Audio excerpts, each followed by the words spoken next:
As the rain pours, a sense of finality looms at Charles George VA Medical Center. Inevitable is inevitable. That's where a proud Air Force veteran faces the reality of his losing battle. I've got 3 or 4 days to live, maybe. John Jonas has brain cancer. You gave me the best years of my life. He's in hospice care with wife Jeannie by his side. You got so many people that love you that seems a shame to give it all up. In recent days, John's come to peace with matters of life and death. But I'm not going to cry about it now. I know. Instead of pure sadness, the occasion today is bittersweet. I'm ready for the next scene. Are you ready for me to get you ready? Yeah? Okay. And you just slide your shoes. They're going to the chapel. I've got your flowers, and I've got her bouquet. Okay, good. I've also got a ring for him, for her. You thought of everything. I told her to wait at the chapel. Really cute color. This is daughter J.K.'s day to make a memory. I want you to go like this. There you go. Okay. Jeannie hopes the occasion leaves a lasting imprint. She will see this as my daddy truly loves me and my mom and dad really love each other. The joy of youth made everyone smile through tears. Hey, sweetheart. Daddy, I missed you. Miss you too. It's unlikely John will live to see J.K. get married one day.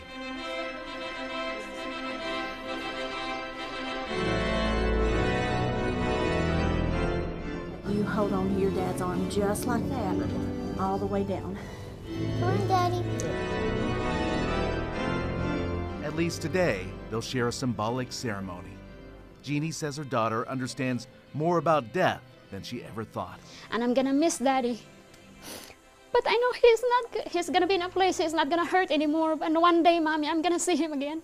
And do you promise to love and cherish your wife and daughter so long as you both shall live? Yes, I do. They exchange timeless vows. And that you would love and cherish your father and mother so long as you shall live?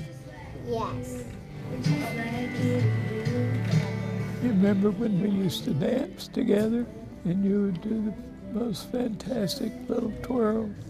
Then the father-daughter dance that made us all think about our own mortality. It boils down to there's a closure for JK. We'll always be with you. You know I love you. I hope she remembers her daddy loved her. What are you gonna do when you get big? I'm just gonna think all about you and see all the pictures of you. There may never be another tea party together, but this is the kind of moment that endures the test of time. I'll always be here for you.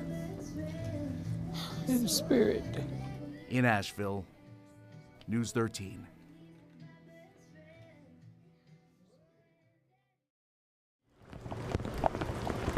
When it rains, it pours. It's a phrase that transcends weather. Here in the mountains, the deluge has been relentless. Stand by, hey, sound out. Severe weather only amplifies the mission of local news crews. We are tracking heavy rain as the outer bands of Alberto continue to move into our region. Let's hear this. This week, all of us in the industry were shaken by the worst-case scenario, when people who report the news become the news. Roll red. John, we're shattered, devastated. And it is with heavy hearts that we must also report on the tragic deaths of our news colleagues from WYFF, Mike McCormick and Aaron Smeltzer, who were killed while covering these storms in Polk County. On Monday, WYFF reporter Mike McCormick and photojournalist Aaron Smeltzer were covering conditions in Polk County. It's not real to us yet. They were driving on 176 when a tree toppled their vehicle. News 4 anchor Michael Cogdill says it's still unthinkable. You have a far greater chance of being struck by lightning than having that happen. That old tree so far off the road, the guys were going down the highway and it falls with that exquisitely dreadful timing. Now, those journalists committed to storytelling are remembered for their compassion. They were so deeply human. Just last week, Aaron posted this drawing on Facebook. It captures a smiling news-gathering duo. Individually, they brought special skills to every assignment. He was a remarkable reporter, one of the best I've ever known. Digital managing editor Carla Field tells us Mike was far more than just a reporter. She was sure he'd have his own cooking show one day. He loved to host parties, and he was an unbelievably great cook. He was the host with the most, for sure. And every year, her dear friend absolutely owned Halloween. They were outstanding Halloween parties. He had such respect for people and such love for life. Those fun memories make us hunger for more. Clever, inventive, amazing hors d'oeuvres. It's just too much fun. So it seems surreal to now choose a photo for Mike's obituary. Picked this one because Mike loved the outdoors. The past tense can be profoundly painful. This is where I'll have a hard time talking because it's just such a loss of friendship. It's such an amazing human being. It's a real tragedy for all of us to not have him to share life. Much like Mike, Let me get tuned here. Aaron's personality took people to a happy place. Yeah, that was one of the first connections that I made with Aaron, talking about bluegrass gospel music.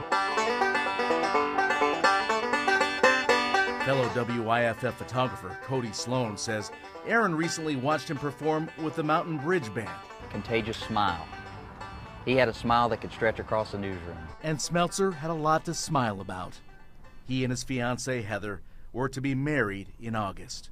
One more layer of heartbreak at a place where hearts are shattered. It's a trying time, not only just emotionally to think about the loss, but here we have to work here every day. And this was a part of Mike and Aaron. By nature, the news business doesn't stop. The signs of sadness include the flowers in the newsroom.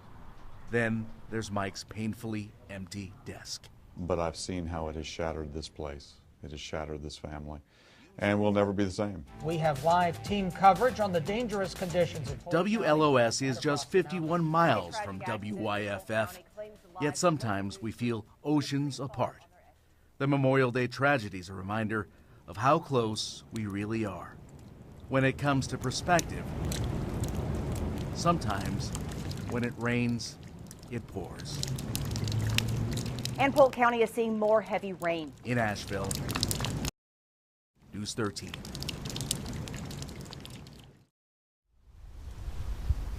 For a special little boy from Swannanoa, the sky was the limit.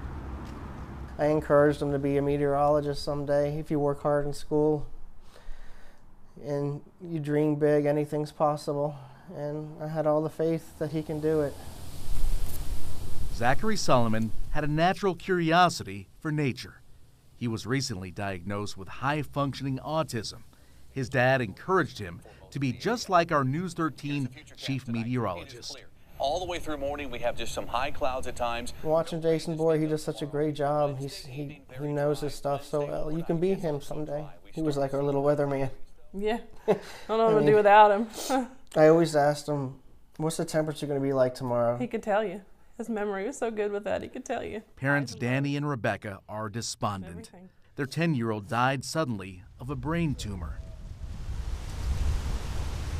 They learned about that tumor after a CAT scan the day he died.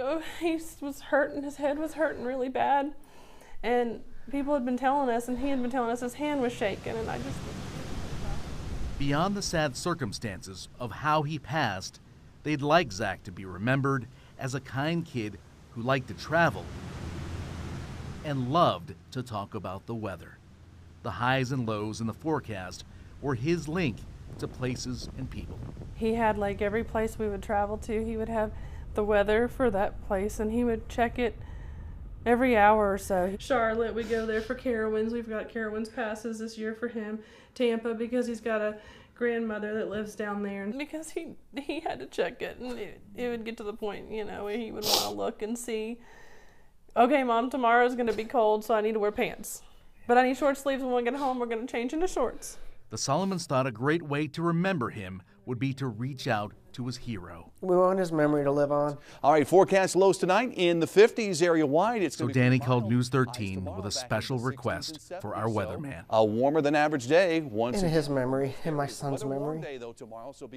I just thought Jason, it would make him feel so good that somebody looked up to him the way Zachary did. And chilly Saturday. His family tells us Zachary would have been thrilled to hear Jason Boyer's heartfelt tribute. I want to take a moment to mention someone very special to us. This is Zachary Solomon. He unfortunately lost his battle with brain cancer, brain tumor recently. His parents contacted us and wanted us to know that he was a huge fan of News 13. In particular, he wanted to be a meteorologist, and he always followed the forecast and wouldn't go anywhere without checking his weather app before Smart he man. went. Yeah, yes. Smart little guy. We want to say we are thinking of you and your family, and certainly thank you for your loyalty. Yeah, well, we're certainly keeping him and his family in our prayers. Certainly so. After all that's happened, the couple can't bear in every room being at home right now. There's just so many memories of him. His pictures, drawings. They're staying at Rebecca's father's house in Black Mountain, which happens to be down the street from Boyer Drive. Maybe that's a sign. And bottling beloved. The Solomons say Zach would have been so touched by Jason's gesture.